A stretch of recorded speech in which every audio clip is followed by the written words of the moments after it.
Hey guys, welcome back to Let's Make an RPG.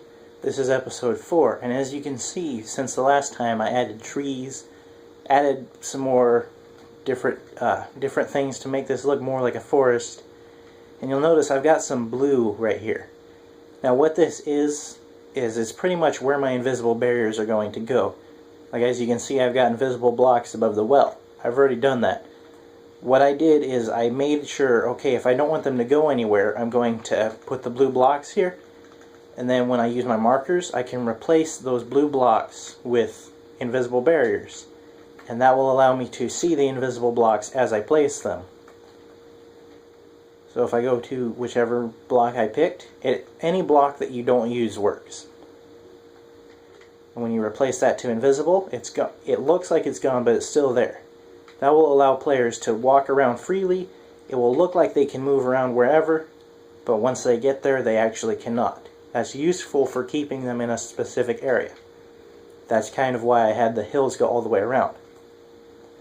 Another thing is trees are important. They give lighting effects, which make it darker. It adds more to look at, and it's not just hills. Now I used different components to make the trees. If you don't have them, you could easily highlight the whole area you want. Let's say that this was your hill. And then go to Tools, and where it says Trees, from here you can pick, okay, if you want bone meal, which would be flowers and grass and stuff. Maybe I want pine trees and oak trees. And when you, up here it says tree count, put that to like however many trees you want. And then when you put go, it will plant some trees for you. That's useful for if you don't have the components of trees. It puts them for you, and it gives you a nice little effect. The more trees you put, the darker it will go and the thicker they will grow. That's useful for the hills because you just highlight the whole hills and it will plant them for you. Or you can paste in the system component trees with load component and system. And you can actually paste them in where you want them, but that's a little bit more extra work. The next thing what I did is I made it, I put quests in, which give the player something to do before they actually get to the shaman from the last video. So if you talk to him, he asks, have you seen him anywhere? You ask who's missing. One of my alpacas have escaped, and then you help him find him.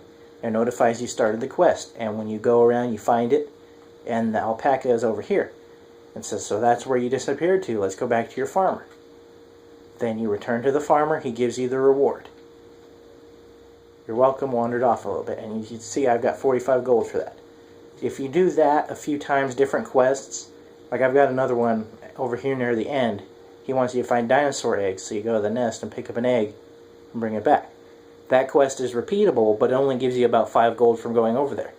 Because I make them go from there to over there, I want to put some monsters in between here to make it kind of a challenge instead of they could just run back and forth all day.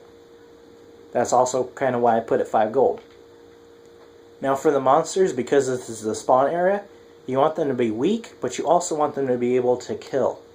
Because that's what makes a good monster in a game. If they can't kill you, there's no point in having them. But if they're too strong and you can't beat them, that's also bad. You want to try to find a balance. Seeing as this is the start area, they're probably going to have a wood sword, maybe an iron if they're lucky. So what I did is I put goblins at level 5, which is pretty much 10 life, and then just various low levels of other stats. A timer of 10 seconds because I don't want them to actually sit here and farm them. Max of 2 because I don't want them to be swarmed with 50 different mobs at the same time. For time I put always because I feel like goblins aren't a nighttime creature, they're more of just, I'm in the forest, gonna get you kind of creature. Require power, yes, I put that on because I don't want goblins spawning everywhere yet. And then the kill script, I haven't made one yet, but you know, if I decide to put an experience bar or whatever in, I can do that. And the loot table, I haven't put anything yet, but you pretty much just go with what you want. For goblins, I'd do like 4 gold and maybe a random chance of a stick or something. And for the texture, when you're ready, you would put your texture of like grass or something, and you can actually copy that and then paste it in the ground wherever you want it to go. Maybe like one over here, one right where it was, one over here.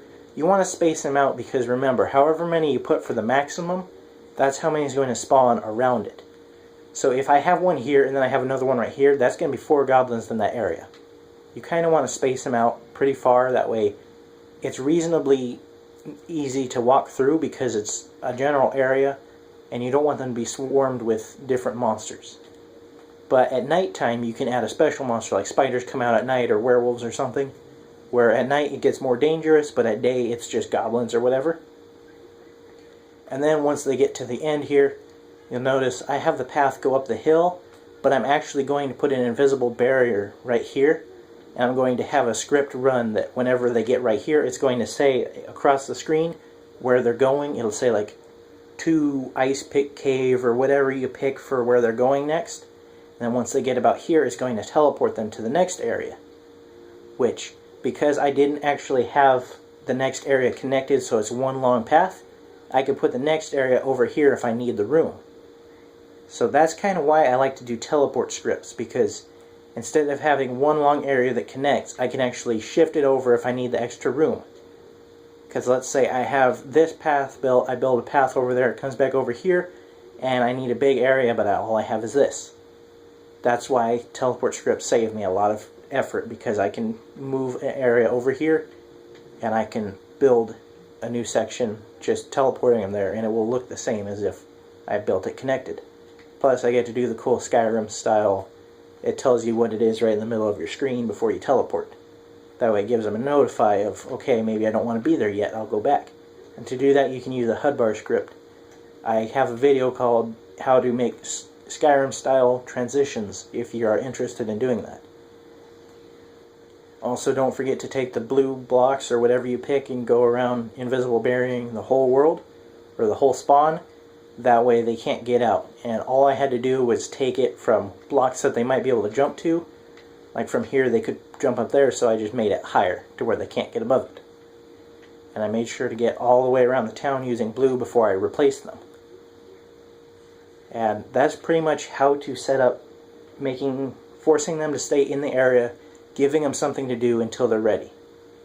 In the next one, I will actually show you how to make a quest, which, again, it's really easy. I made it so I can put an NPC anywhere. I can set the quest. All I need is an NPC.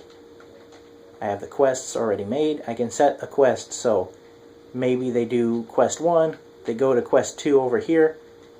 You set the quest in, and then all you have to do is talk to those NPCs. So all you need is point A and point B. They could be script blocks or whatever. You just talk to them, you go over to the end, and you take it back. And that's really, really easy to do. It's placeable pretty much anywhere as long as what you type in for the text is the right situation. So with having that said, I'm going to let you go, and I'll talk to you guys in the next video.